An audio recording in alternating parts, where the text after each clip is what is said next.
আমি বর্তমানে একটি স্কুল শিক্ষিকা আর কি, উচ্চ মাধ্যমিক লেভেলের স্কুল শিক্ষিকা। তো আমার একটা কথা বলার আছে, এই কলকাতা শহরে একটা খিচুড়ি ভাষা চলছে।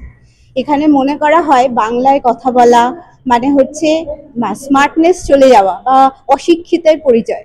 তাই জন্য এখানের মানুষরা একটা লাইন, প্রথম লাইন যদি আপনি পথে ঘাটে মানুষের মানে কথাবার্তা লক্ষ্য করেন, দেখবেন প্রথম লাইনটা ইংলিশে বলছে, পরের লাইনটা বাংলায় বলছে, তারপরের লাইনটা হিন্দিতে বলছে। কিন্তু না পুরো বাংলাতে কথা বলতে পারছে, না ইংলিশের প্রতি প্রপার দখল আছে যে কন্টিনিউয়াসলি ইংলিশে কথা বলবে, না হিন্দিটা জানে, মানে কোনো ভাষাই ঠিকমতো জানে না এবং মনে করে যে ইংলিশে কথা বলতে না পারলে তার কোনো স্মার্টনেস নেই। আরও একটা কথা বলার আছে, সেটা হচ্ছে যে আমাদের সমাজে বেশ শিক্ষিত ফ্যামিলিতে মনে করা হয় যে বাচ্চাকে ইংলিশ নিয়েই পড়াতে হবে এবং ইংলিশ নিয়ে না পড়লে কিছুই হবে না। এই জন্য বাড়িতে জন্মানোর সাথে সাথে বাড়িতে বাচ্চার সাথে ইংলিশে কথা বলা হয়, যাতে মাদার টাংটা ইংলিশ হয়। এবং আমি এটাও শুনেছি যে বাচ্চা মা আর বাবার মধ্যে যখন বাংলায় কথা হচ্ছে, বাচ্চাটা মা আর বাবাকে বলছে যে কেন তোমরা বাংলায় কথা বলছো, this is not fair, you have to talk in English.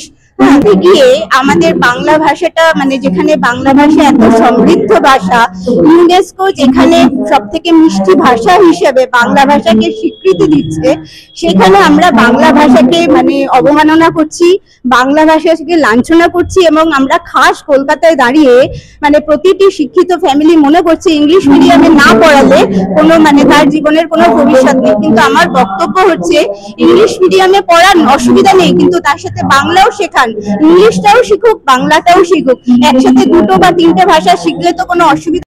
মনে করি যে সায়েন্স আর মানে লিটারেচার মানে সাহিত্য এবং সায়েন্স কিন্তু সঙ্গে সঙ্গে চলে, মানে ওতপ্রোতভাবে জড়িত।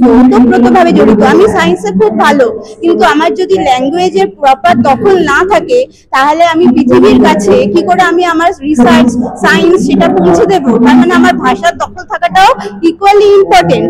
এবার আমি যদি সাধারণ মানুষের কাছে পৌঁছে দিতে চাই আমি কি নিয়ে গবেষণা করছি, তাই জন্য বাংলা ভাষাটা জানা মানে সেটাও ইকুয়ালি ইম্পর্টেন্ট, কারণ গ্রামে গঞ্জে বাংলা ভাষাই চলে।